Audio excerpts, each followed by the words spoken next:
Before we begin, just giving you an update on our new subscription. It's called David McWilliams Plus on Apple. You just double click, you get no ads, and you get me and John, pure and simple. And Mac, you get early access to episodes. Did you know that? Sure, my day is made. To understand the economy, you have to understand human nature. This podcast is powered by Acast. How are you doing there? It is podcast time. We've got a really special one. It's a conversation I had with Fintan O'Toole, maybe Ireland's premier public intellectual, at the Dalkey Book Festival on his book, We Don't Know Ourselves, Personal History of Ireland Since 1958. If you haven't read it, go out and get it. It's an extraordinary piece of work, of journalism, of political analysis, of economic analysis, of sociological, of literary weight. It's great. And Fintan's one of the good guys. And here's the chat, myself and Fintan O'Toole.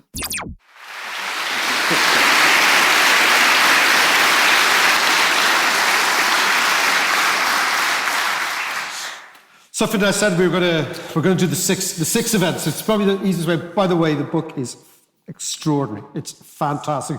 There are gems in the story. I love the bloom being buried halfway between the cemetery and your estate. It's really, really. I mean, it's full of gems. Let's get right into it. Right, we've got an hour. Let's get right into it. We're going to kick off with the first one you say is late 50s, 58. The year we start. T.K. Whittaker. Yeah. Let's go. So there are two huge events in 1958. One is my birth, obviously, and then the other one.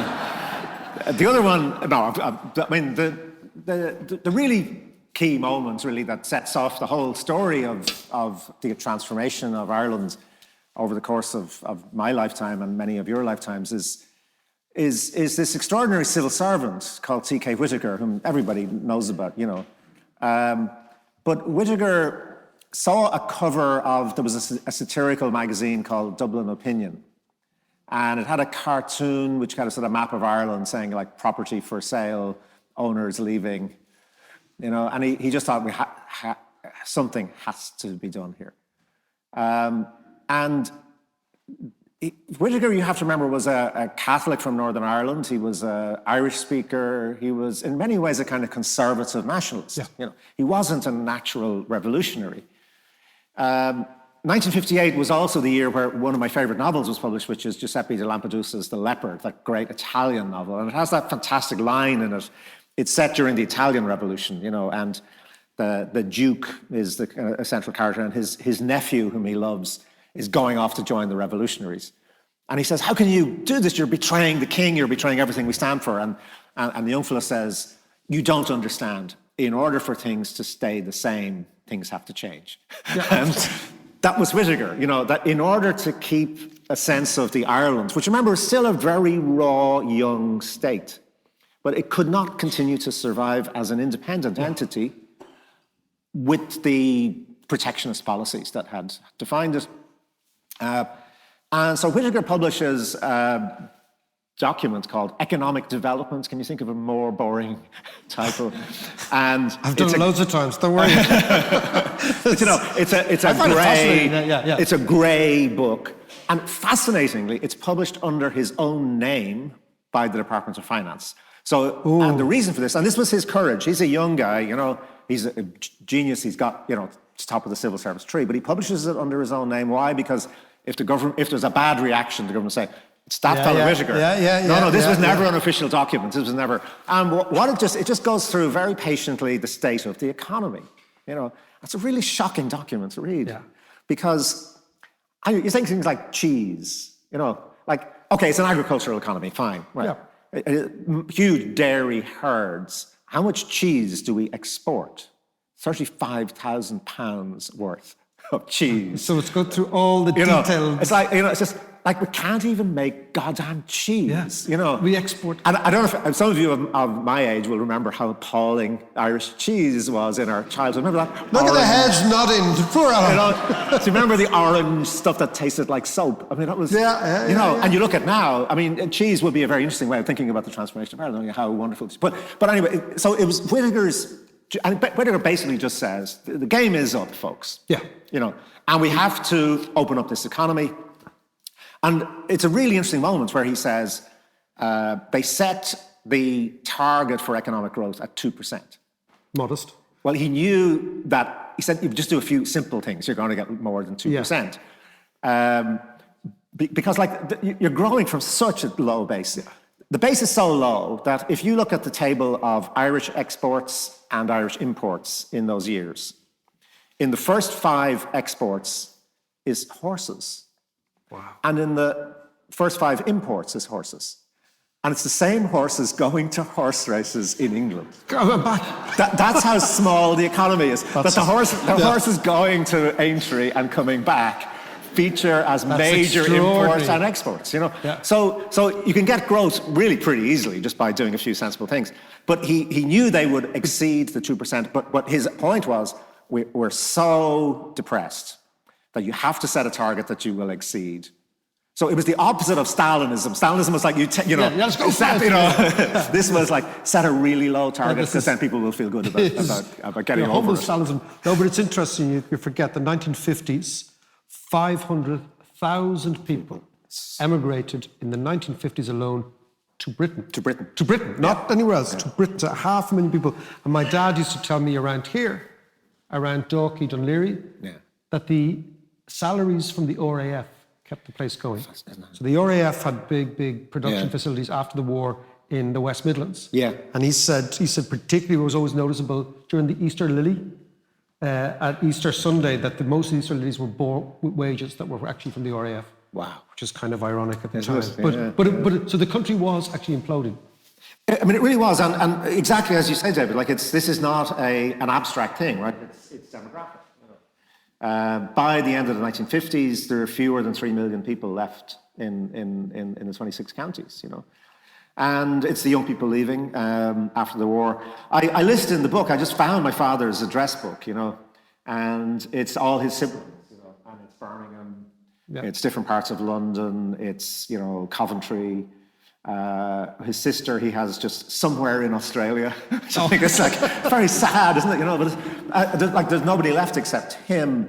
And the only reason he didn't emigrate, he'd gone to get the papers for Canada. He had an uncle in Canada. He was going off to Canada. And my mother agreed to marry him, and he didn't know his look. Like, she was way out of his league, in terms of looks, and she was beautiful. Actually, my mother was, but it's interesting what you're saying about the army.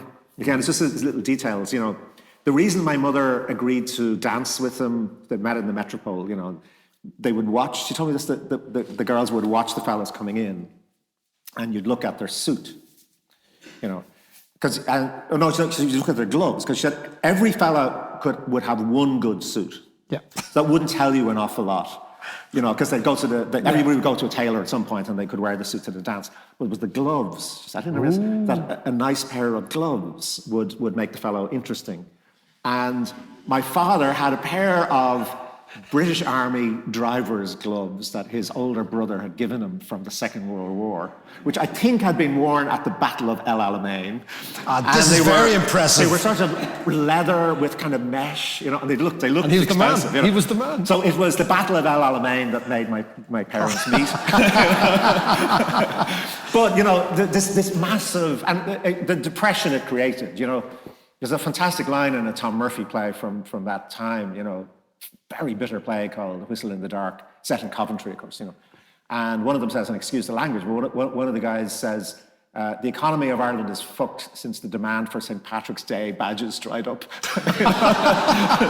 It's that sense of like, there's nothing, and so, and also it was a bloody awful place. I mean, I'm sorry, there's been a lot of revisionism since, but the 50s were fantastic. If you had a lot of money in this place, it was fantastic because property was really cheap. servants were people had, people working in their house, but for the most people, it was terrible. And, the repression, so the weekend I was born, in February 1958, the Dublin Theatre Festival was cancelled. Why was it cancelled? Because John Charles McQuaid, whom we will come on to talk about, who was the kind of moral ruler of Ireland, the Archbishop of Dublin, had indicated his displeasure that there were works by James Joyce and Sean O'Casey going to be in the thing. He didn't make a speech or give a sermon. He just kind of, I don't know, he raised his eyebrow or something. Well, yeah. And they immediately cancelled the entire festival. It's extraordinary. And there were laughing stock around the world, But that was okay because we were the purest Catholic nation. Yeah, the best. That was the best compensation. version. That was the compensation. And yet you have this guy, Whittaker. I'll tell you, Roddy Doyle told me a great story about Whittaker, which I think is a gem. And it describes the type of person he must have been. The fact that he died at 100, not that long ago. Yeah. That Roddy Doyle, I think, is from Kilbarrack. Yeah. And there was a shop. So they're a housing estate, and the housing estate's built in the 50s. There'd be housing, then there'd be like a shop, there'd be a hairdresser, and there'd be a shop and whatever in the estate. And every summer, the people who ran the shop, who were called the Hickeys, went on their holidays to Arklow. And a man came in to run the shop in Kilbarrack in the 50s. And he was a gentleman called T.K. Whittaker. He was their cousin. So think about this. The chief economist of the country was running... right? The local spar, right? Wow. For 2 weeks every summer to give the cousin a dig out. Incredible. But it shows you he was in tune with the people. He could see what was going on. And if you read Economic Development, I said it's kind of depressing in some ways, but it's brilliantly written. It's written in language that everybody can understand. Yeah. And he says in it, it has language like saying, the talk of every village in Ireland is emigration. It's that sort of tone that's in it. We know what people are talking about. We know what people are feeling. But isn't it fascinating that none of the politicians could manage that tone? Why? Because, this place was still run by the elites which had emerged from the 1916. Yeah, the revolutionaries. The person who supported Whittaker and made Whittaker possible was Sean Lemass. Yeah. And Lemass deserves incredible credit too, But Lemass had been in the 1916 Rising. He's the young whippersnapper in 1958 who's kind of coming along. Eventually, De Valera is going to go, and Lemass is the one who's going to come behind him. And it was Lemass who basically said to Whittaker, "I've got your back." Yeah. But nonetheless, he's still it's not Lemass who's, and he's still but it's not Lemass who's going out and saying these things because he's still worried about, this might go badly. It's the civil servants. But it's funny about the civil servants. Years ago when I worked in the central bank, I'd be writing briefs for the governor, and there was an awful expression that you knew would torpedo your career. And it wasn't that was good or bad or indifferent or appalling when you'd write the thing. You'd get back on the side, would be the worst thing was unwise. And if you had written something unfucking wise, right? And seriously, and unwise meant that you, in the civil service, there was two types of people. There was people with horns and people with halos. And if you developed horns because you'd written something at the age of 23 that was unwise, you were gone. Yeah. You had to. Yeah. So Whittaker's, my point is, he's coming from that culture. Yeah. And he's trying to see an Ireland that is a different version of itself. Yeah. Okay. And what he thinks is, that, and of course, this is in a way the story of the book I'm trying to kind of tell us, which is, in a way, the one thing he's wrong about, right, is that he thinks you can have all this economic change and still have kind of conservative Catholic Ireland. Yes. Now, he's right for a very, very long time. Like in a way you could say what's extraordinary is not that it all changes, but that just how long it takes, actually. That arguably the rest of the 20th century, so, you get 42 years arguably out of it, out of this extraordinary change. I tried to interview him before he died around the time of the austerity stuff, and talk about unwise. He was a very gracious man, and he was a lovely man to talk to, but he said, I asked him about the austerity and bailing out the banks, and I said, would you do an interview of that? And he said, well, I would have very interesting things to say about it, but I think it would be unwise. He said, unwise, I'm telling you. So it wasn't just me. He had a sense of propriety. He didn't want to, he thought, well, because he knew what I'd be up to, this, you'd be using it to get against the government. But that's one of the fascinating themes in the book, is this duality, this doublespeak, right? So on the one hand, and it's funny when you lay it out in the book, because lots of us forget that much of our certainly teenage lives and adult lives, early lives, was inhabiting this double world.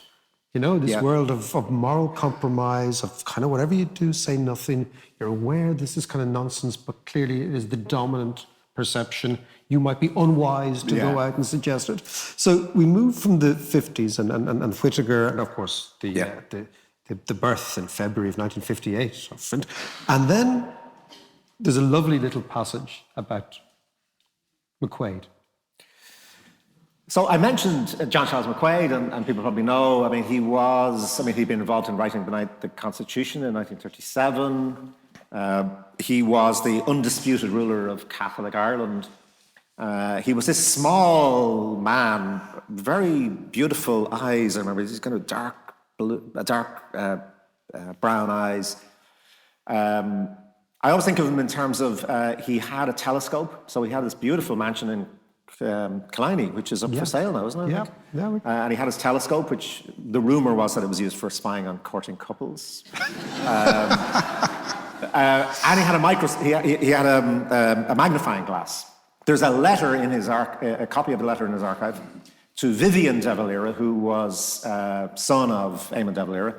Vivian was running the Irish Press, which was one of the main newspapers. And there was a letter from McQuaid saying, Dear Major de Valera, he'd been in the Irish Army, Dear Major de Valera, I was very disturbed to find that when I studied an advertisement for women's underwear in your newspaper with my magnifying glass, I could see the outline of the Mons Veneris. And so you have this guy who's like, look, but he's the all-seeing eye, of That's that extraordinary. Ireland. I'm trying to get my head around that. I mean, I tell the other story. You could go on with McQuaid stories, but there was hospitals requests was the sort of most innocent program on the radio. People would ring in for Johnny's having his appendix out. Would you play? Would you play? A request for the appendix. Play a waltz.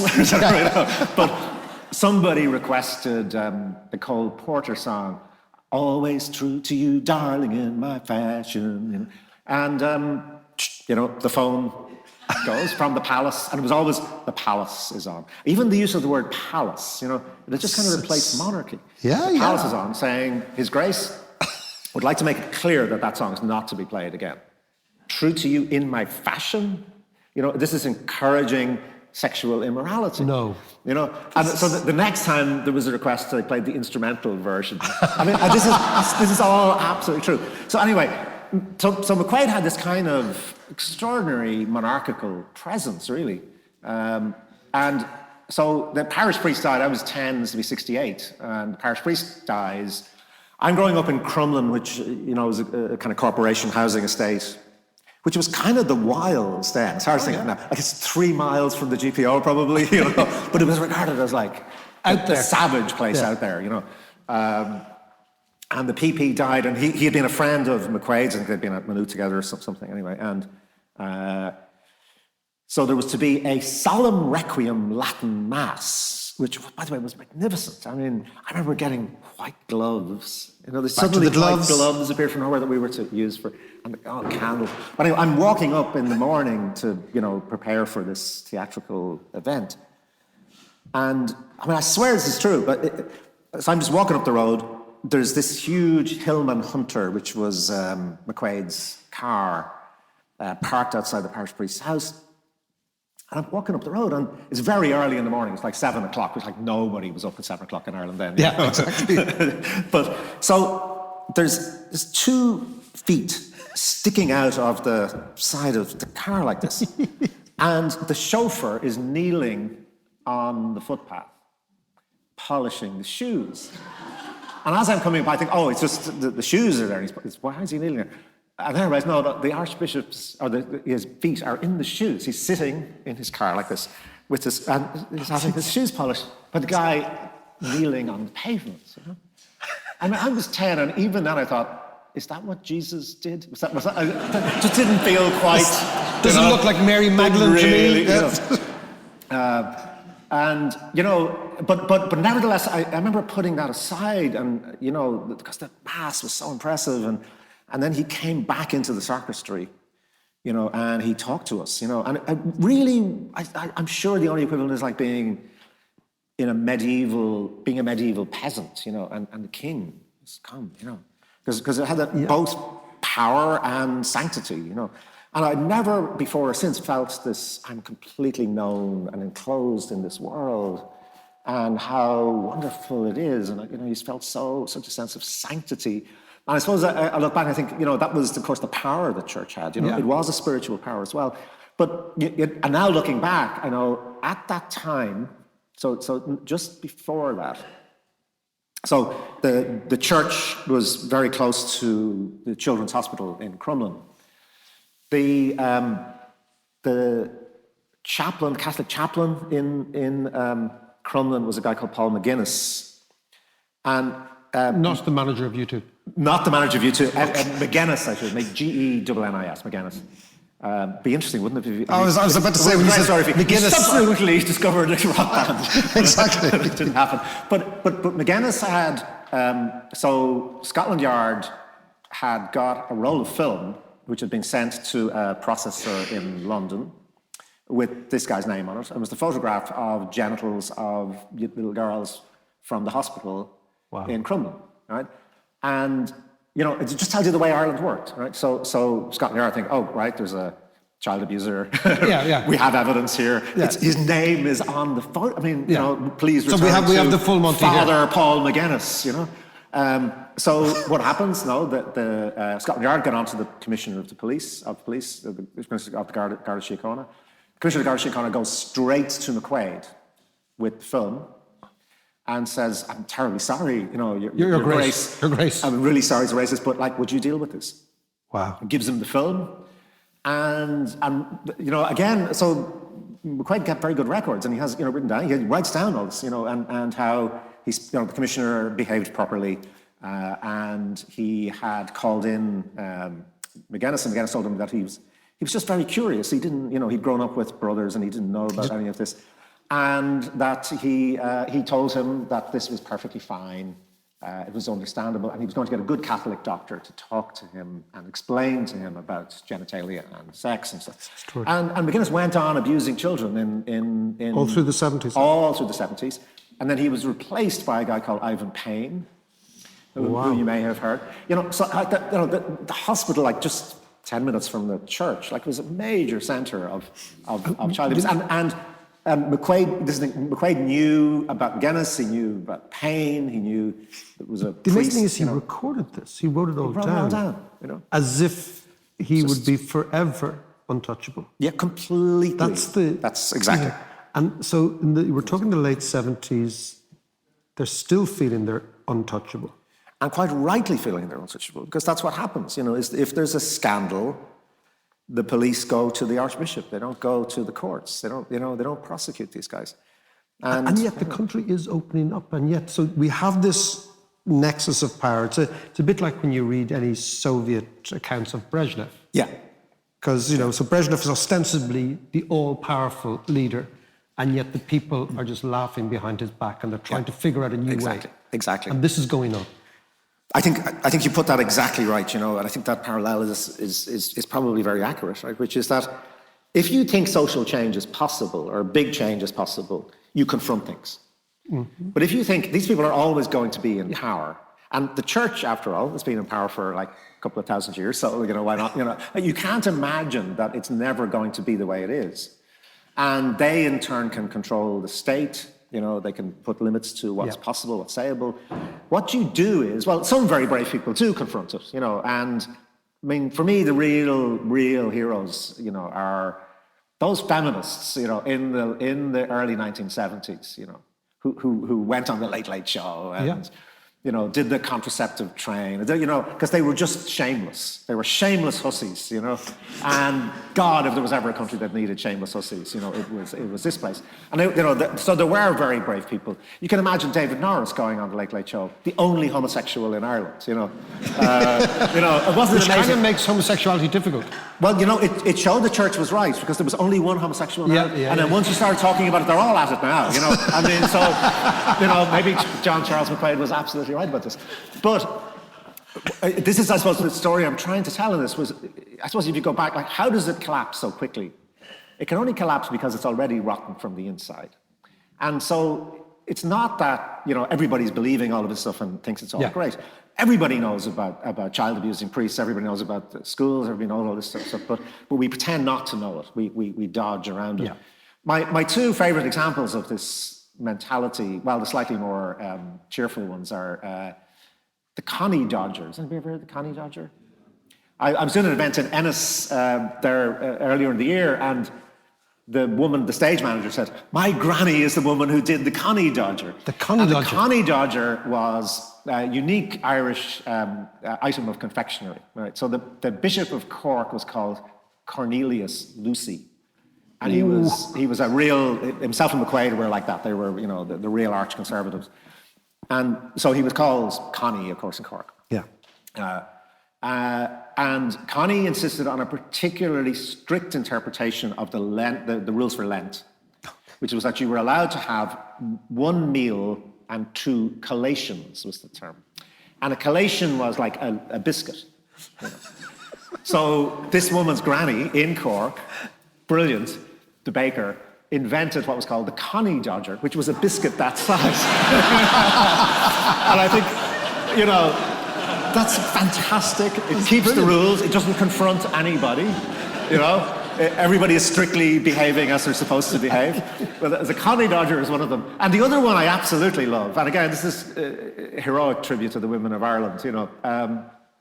Ireland in the 1970s had by far the highest rates of menstrual problems in the known universe. I mean, nobody had ever come across before, the inability of Irish women to control their menstrual cycles. Like, I don't know what was wrong with you all, but you just couldn't. But of course, we do know what was wrong, right? Which was, so that this became international science was thinking, what's going on in Ireland? Is there a different moon or something? It's kind of irregular cycles. And of course, what was going on was, of course, that you could not prescribe the pill. The pill was banned, as were condoms, remember? You could, condoms. But you could prescribe the pill as a cycle regulator. That was the phrase used. I thought initially, it was something to do with the Tour de France, but no. So, and again, of course, this was a certain privilege. You had to be well connected enough to know somebody who knew somebody who knew the doctor, who would say, "Oh yes, your menstrual cycles were irregular." There's a fabulous list I found of the symptoms, which was like being too fat, being too thin, being too hairy, not having enough hair. Like, you could get every single possible thing. You could say, "Oh, this is a menstrual problem. I think you need this pill." I love it. And then, of course, you also had to have a chemist, But chemists would question women. I mean, they would say, "Why are you getting this? Is it as a cycle regulator or is it as a contraceptive?" Now, the irony is, of course, that a huge number of these women are Catholic teachers and Catholic nurses. The entire Catholic system would collapse if they weren't doing this, right? Because they're married women. This had been solved, of course, which was married women had lost their jobs, of course, when they got married, but we're getting liberal now. We sort of allow them to keep their jobs. You have Ireland is kind of expanding, these services are expanding. The church wants to keep control of them. So, the entire system would collapse if those women were going on maternity leave every year. So you have to have a system which allows everybody to pretend there's one thing happening and something else is really happening. And this is the But this is the essence, isn't it? That at a constant level there is not just hypocrisy, but an extraordinary creative opacity. Creative opacity is a brilliant description of it, and but it is creative. I wouldn't have been unwise if I came up with that in 23. I would have been fine. But it is creative, and this is the sort of odd thing about it, that I think it is linked to the extraordinary creativity of the culture. That it's a culture which, maybe going back to colonial times, has got incredibly used to if you confront power, they'll crush you. Yeah. So you can do two things. You can feck off, which is the main thing, get out of the place. Or you can learn to live in a world where... John McGahern, the great John McGahern, the great novelist, I remember him telling me a great story about when he went to live in Leitrim, Mohill. He lived in a really remote Leitrim, and one of the neighbours after a few weeks said to him, "John, you're not going to Mass." And John said, no, I don't go. I said, "Well, why don't you go, John?" And John said, "Well, I don't believe, and I'd feel a hypocrite if I went." And he says, "But you're John, none of us believe. We just go to see the other hypocrites." I mean, it's sort of brilliant, isn't it? Yeah, it is brilliant. It is brilliant. So in the book, we move on to another event, which is Muhammad Ali. Yeah. I mean, I don't know, I just try to tell the story in the book, but it's just a really way of trying to talk about how kind of... Because he was the most famous man in the world, the biggest superstar ever, represents, everything. He's the man, he goes to prison, he's the civil rights, he changes religion. He is the global superstar. There's never been a bigger superstar. Absolutely. And so it's very interesting business about... So the story I tell is like my father adored Muhammad Ali more than he adored me or Ali, but like he just loved... I remember, and it was very shocking. I mean, I remember hearing him use the word beautiful about a man. And it was really terrible. I used to say, he's so beautiful. And my father had been a boxer. He was an Irish junior champion boxer. He loved boxing. Was a big kind of... He was a tough guy, He was a little man, but he was tough, always the scariest. Yeah. Geez, you wouldn't take on my father. Jeez, he was fierce. But he loved boxing, the history of boxing, everything about it. And he just thought, this man was just sensational. And then he also loved his stance against the Vietnam War and his courage in going to jail and all that stuff. And so Ali arrives in Dublin in 1972. And my father was bus conductor, and he's on the bus. I think it's the Kiltiernan route, one of those ones that went up the foothills, Enniskerry, Kiltiernan. First bus out, Yeah. And he's looking out. There's nobody really around much, They would collect a few people, but they're going out, and he sees this sight, which is these big black men running. Well, sir, anybody running for start, that's enough. That would be the most exotic event of your day anyway. And then these huge, beautiful black men running. And of course, he realizes one of them is Muhammad Ali. It's Muhammad Ali and his crew. Entourage, in their white tracksuits, running up the hill. And he stops the bus, and Of course he does. Of course he does, and he says, do you want to get on, and Muhammad Ali gets on the bus, And there's a few people who are half asleep, and I can't imagine. And they have a big, and I said, I don't have the fare, and I didn't bring my wallet with me, it's in the hotel, and they have this kind of chat. And I said, for you, we'll make an exception, He says, we'll take you up the hill. And I said, no, I gotta fight this big guy, I better get back and running. They have this, and my father just came home that day. I mean, the glowing, like just this encounter, this idea that this had happened. But it's a fascinating little moment, because what do we do in Ireland? So it's about race and ethnicity and all those kind of things, which will become very important as the place changes. But what we do is, of course, find his Irish roots. Of course we do. Yeah. Of course you do. We have to assimilate everything to us. We don't really just... So JFK, of course, JFK's visit in '63 had been the big kind of moment of this. But, it's this thing of... And of course, we did it later with Obama. Oh, yeah. I think very uncomfortably. Like, the first black president of America was, but he's really Irish, I know. But we do this with Ali. And so I quote a thing in the book. I found this thing, from the Clare Champion or something. But, well, of course, he's one of the famous O'Grady's. And they go through, like, O'Grady, who was master of the Clare Hunt. And Cornelius O'Grady, who was the Fianna Fáil parliamentary secretary to the minister for something in 1940. And then there's this other, Muhammad O'Grady. Yeah, exactly. But it's a very interesting moment because Ali is really furious. I mean, he's really angry. Because he's in that phase where he's changed his bloody name to get away from what he thinks of as slavery. Yeah. He knows he has white ancestors, but he assumes that he's a product of rape. I mean, which of course is true of so many of African American people, you know. As it happens, oddly, this wasn't true. I mean, it's actually a much more moving story. I mean, his O'Grady great-grandfather was, you know, married a free black woman in Louisiana, you know, which was unusual, or in Kentucky, rather. But he thought that this was a slave name. You know, and that was his whole Cassius Clay. He's furious. The whole Cassius Clay thing. That's why he changed that. And when they started saying, "Oh, you're one of the O'Grady's," he thought, you know, you really, you know, you're trying to don't diss my story. Me. And the Irish thing is totally innocent and stupid, and you know. But then the way he handles it, he was such a brilliant man, you know. And he's asked in an RTE interview where they said, you know, and you know the O'Grady's, and he said. He just says, let's not talk about that. He said, there was a lot of sneaking around in them days. And of course, then there was, he's talking about sex. Oh, Jesus, let's not talk about that. And they just shut up, you know. And that's he was brilliant at just, he realizes, this is how I'll shut these people up. I'll hint that if you want to talk about me, we might have to talk about sneaking around, you know. So But also, I suppose, his kind of coming to Ireland is a certain moment, because nobody ever came here. Like, I remember, you know, Muhammad Ali, my dad and your dad shared this obsession with boxing, and the Rumble in the Jungle happened about 2 years later. I think it was on Halloween of 1974.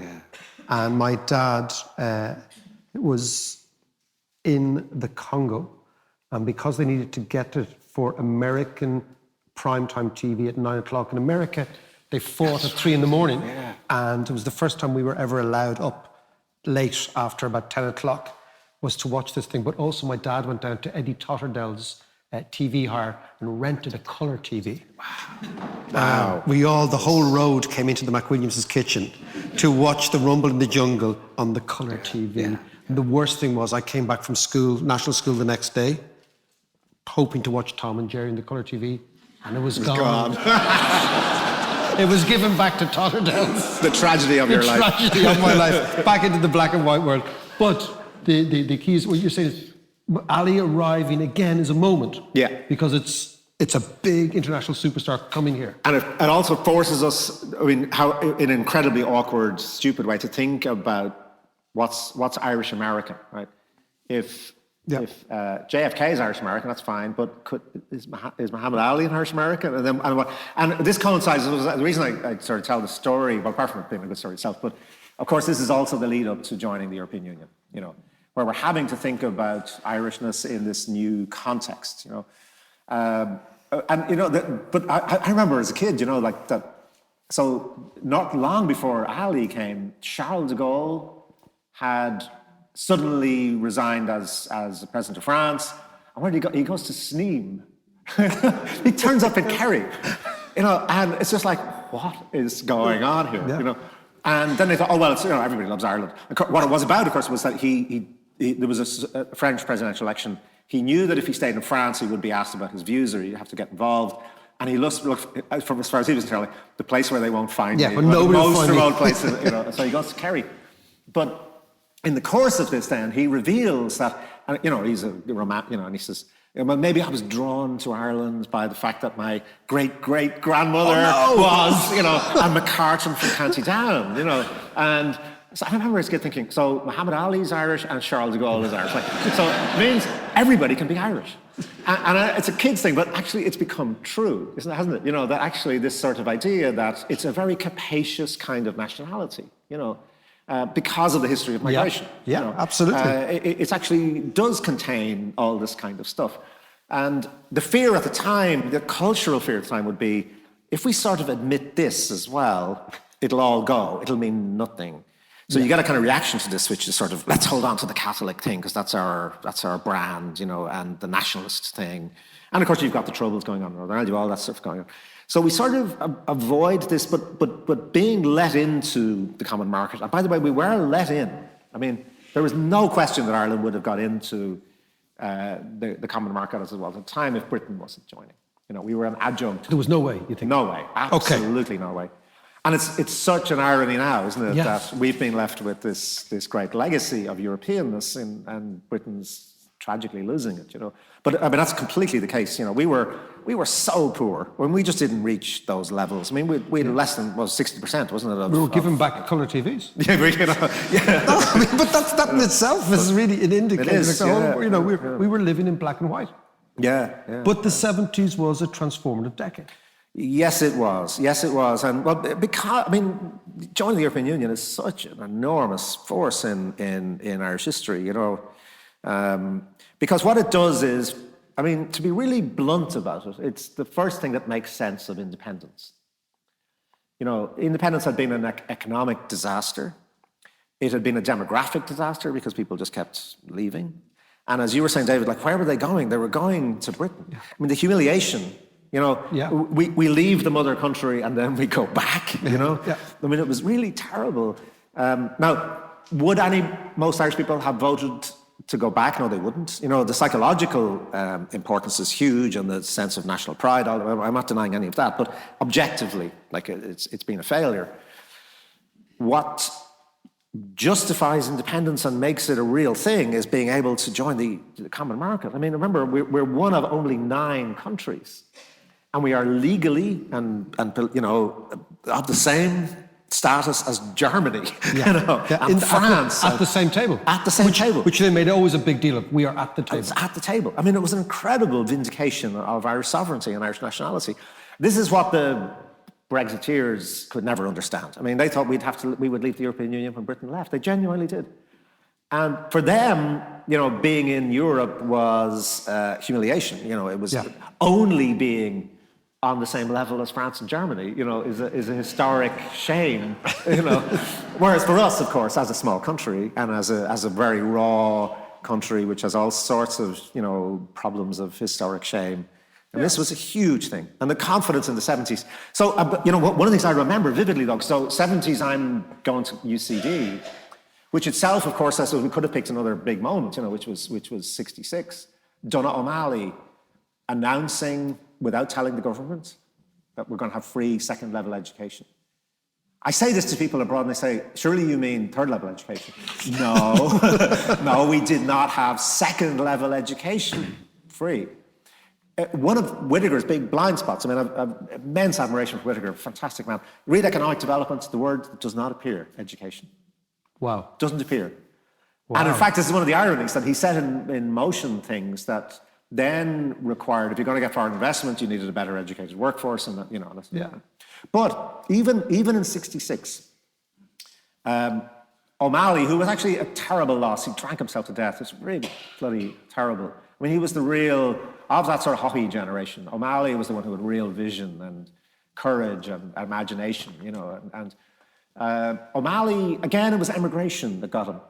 He just started thinking about, not only are we exporting people, we're exporting them with primary education. Yeah. What kind of jobs are they? We're exporting them to be poor. To be poor. Yeah. To fill those, slots in other people's economies. And he just felt a real sense of shame about that. So O'Malley ambushed his own government. I mean, he sent the word around to journalists. He said, I'm going to make a speech in Limerick or whatever on Saturday night. I think you should be there. And Sunday papers is Minister for Education announces from next year, free second level education. But they did it. And he did it. Well, they had to do it then, they were stuck with it, because it was such a popular move. I mean, everybody said, fantastic, this is really wonderful. But I'm very much, I'm older than you are, but, I suppose my older brother would have been the first cohort of kids. We would never have gone to secondary school. I would not have probably gone to secondary school, Which is an amazing thing. Well, it's funny as well, and also the education explains a lot about as we project forward into the next decades.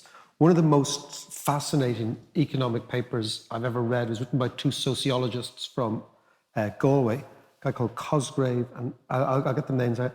But they identify that the most successful people in Ireland are the sons and daughters of small farmers from East Galway. This is really very, very specific. Yeah. That these are the people, identifiable, who have profited most from free education. Yeah. Fantastic. And the paper is about why the rural poor, as they were in the 60s, embraced free education. So they've always asked me, for example, around here, when we were kids, Coola, the local GA team, was a minority sport.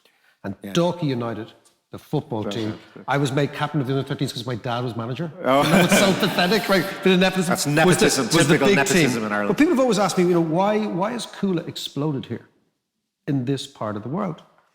And you can trace it back to the kids who did extremely well in secondary education were, again, from East Galway's larger, but mainly from the Western Seaboard. Yeah. And they became teachers in the 70s. And their kids, teachers, are the doctors and lawyers. And their grandkids are the people with the Hurleys here in Dalkey. So there's been massive social change from education, but it's beautifully quiet, it's non-revolutionary, it's iterative, it's personal. Yeah.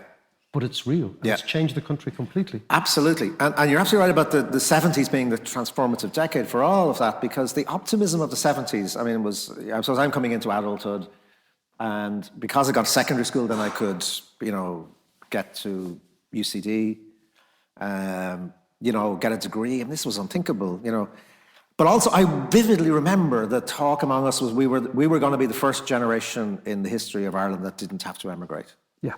And we didn't. It didn't occur to us, compared to every other generation, And we thought it was over. It was never coming back.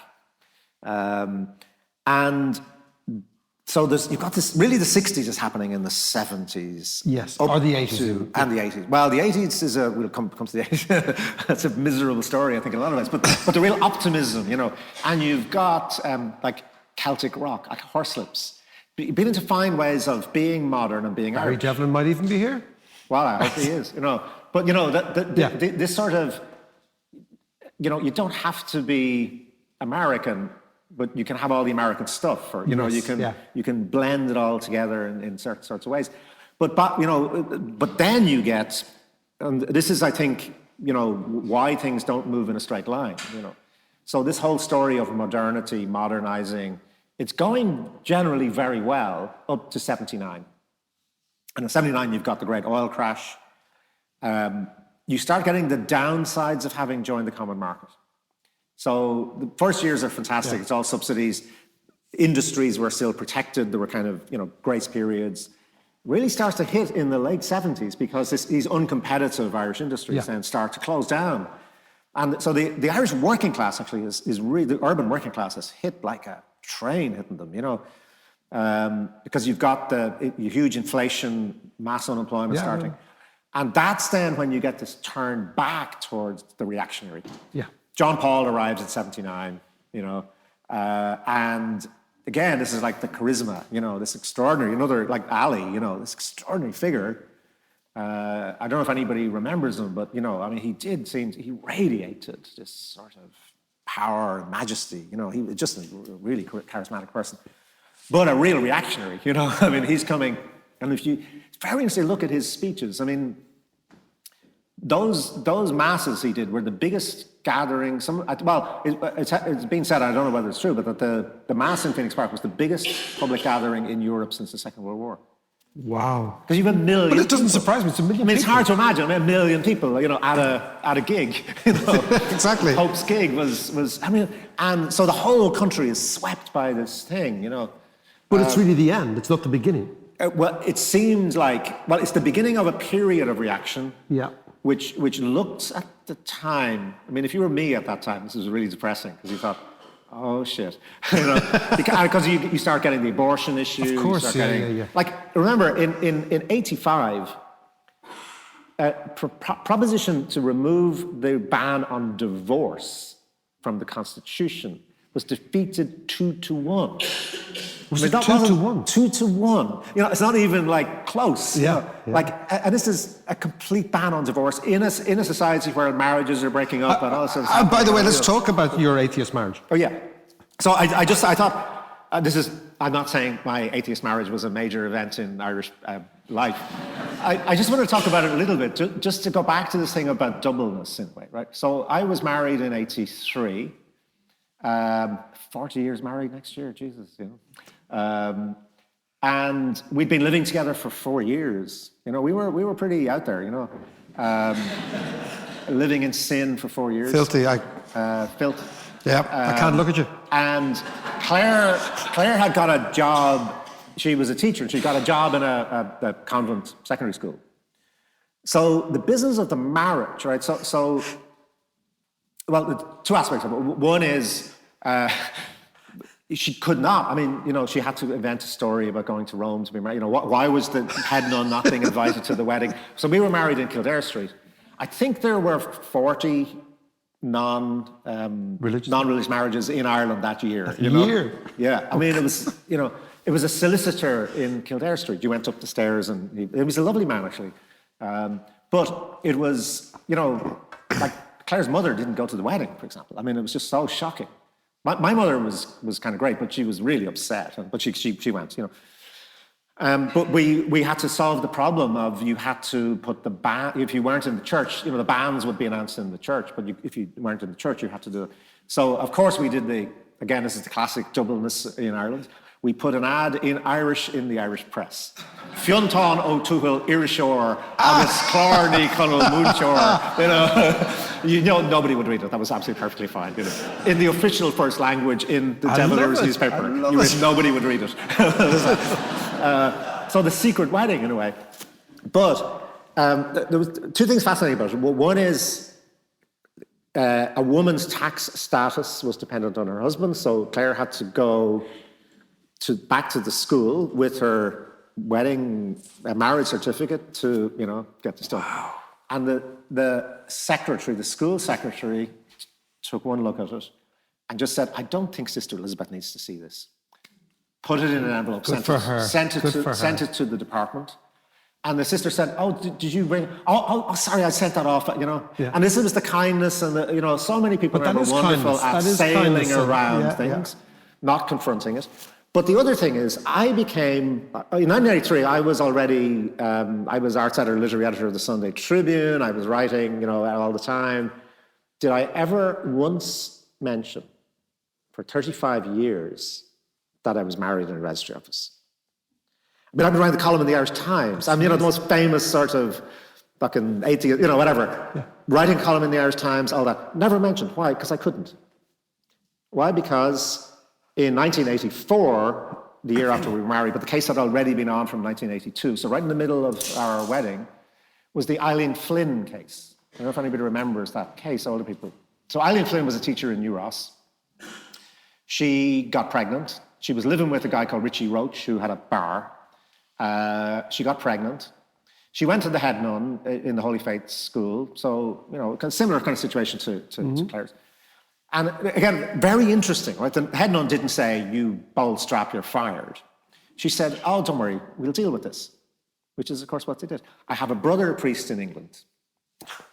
I'll get you over there. You'll go there. He'll get you put up for a while when you have the baby. The baby will be spirited away. And you can come back. You will come back and you'll just tell the girls you were on a year's sabbatical retreat, a mission or something. Yeah. It never happened. That was the way of dealing with these things, Extraordinary. Don't confront, And the problem was that Eileen Flynn said, I'm not doing that.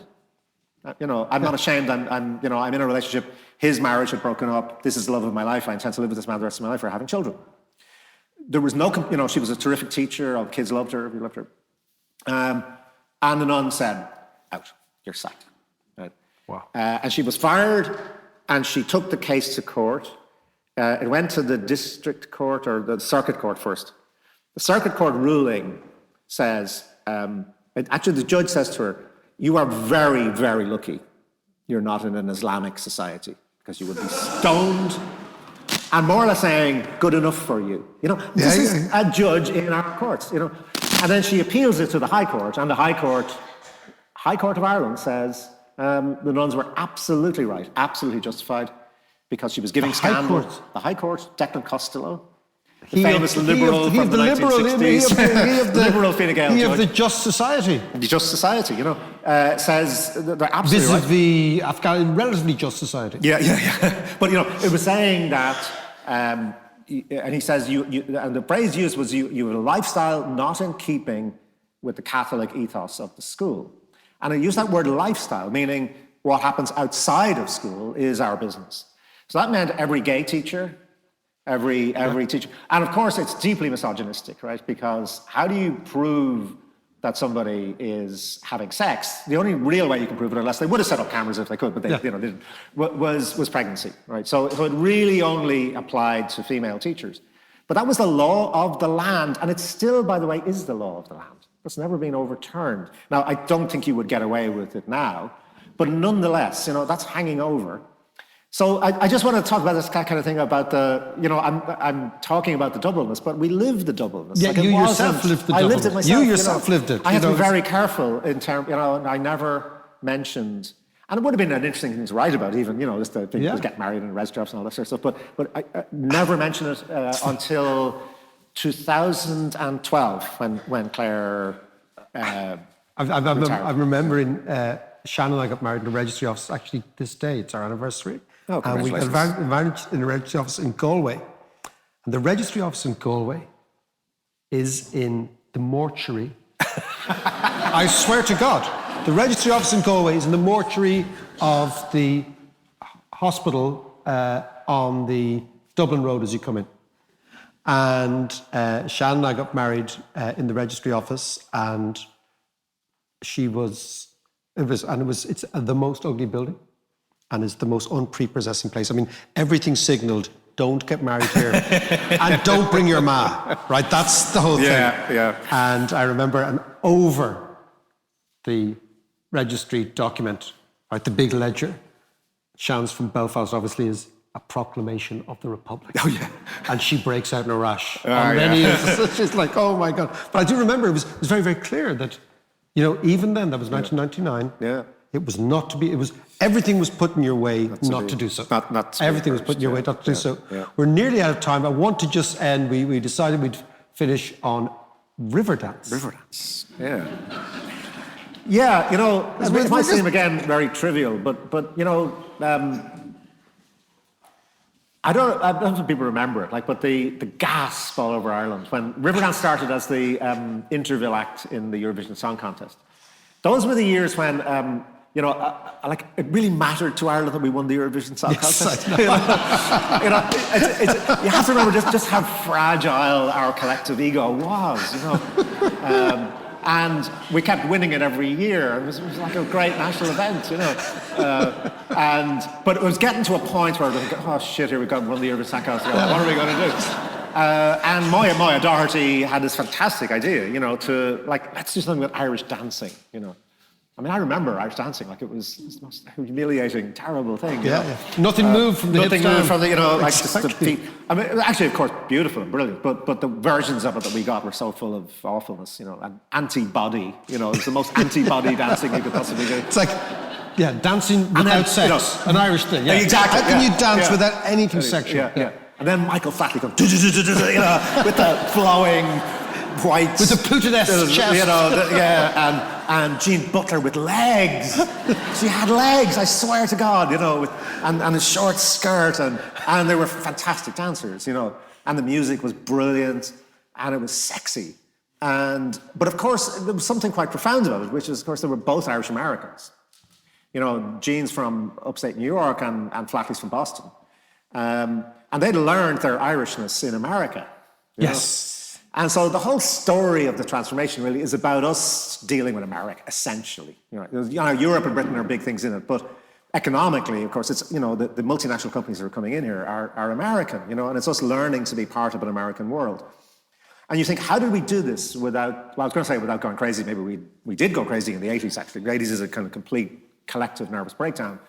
But how do we begin to reconcile it is by realizing, actually, that it's not binary. That actually our identity, because of mass migration, this American culture also contains a lot of us. And as we're sort of recycling, we're bringing it back on this kind of fluidity. Because, I spent that period in a lot of the late 90s, I was drama critic of the Daily News in New York, So Broadway was my beat, and the big statue in Broadway, is George M. Cohan, And I always thought Cohan, he's obviously Jewish, Yeah. He's Cohan. He was Cohan from Kerry, he learned his dancing. He really invented what we think of as Broadway dancing, And he did it by putting together African-American dancing and Irish dancing. Wow.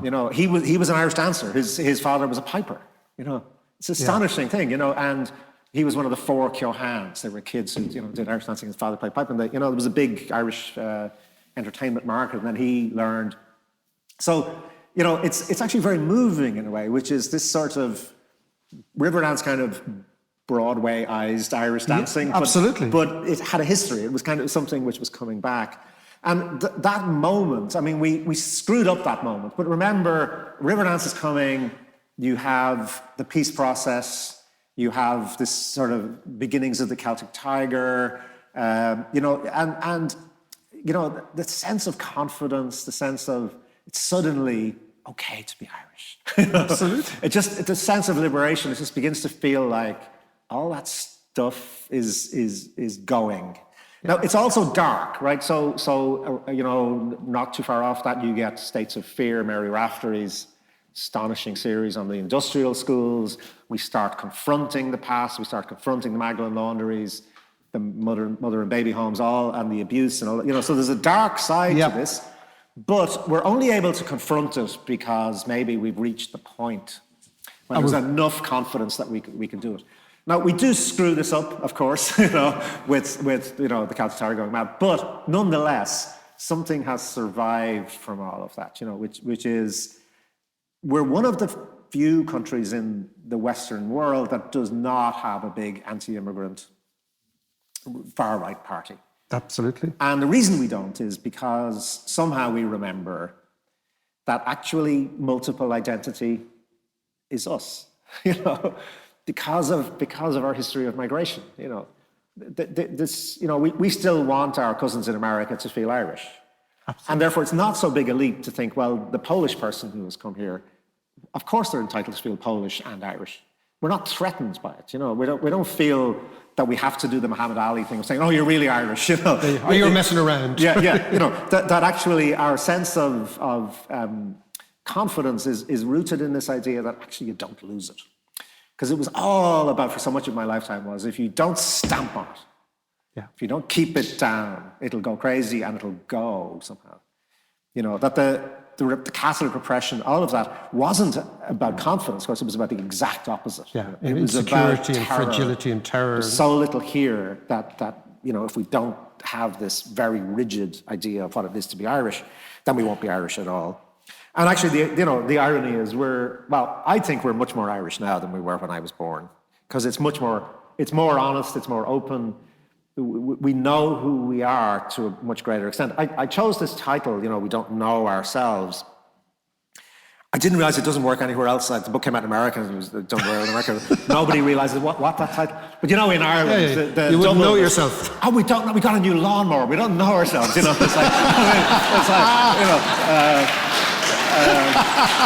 so it's meant to be the sort of pun, of both of, and actually we don't know ourselves in that sense. I mean, I've been, I did a thing with Roy Foster, the historian, and he reminded me he'd written a book in the 90s which listed the boosters and the begrudgers of Celtic Tiger Ireland. He was all in favour of, he was a booster, but I was listed as number one on the begrudgers, So I'm a sort of a serial begrudger, but I don't begrudge any of this bigger change, I think we can actually really be very proud of it and think, actually, overall, we managed it, but the other side of it was this: we don't know ourselves. I mean, that actually getting rid of that compartmentalization, that ability to not know what we know. I think maybe we're getting closer to being able to know what we know. I just love it. It's the image of the new lawnmower. We don't know ourselves. Fintan O'Toole, ladies and gentlemen.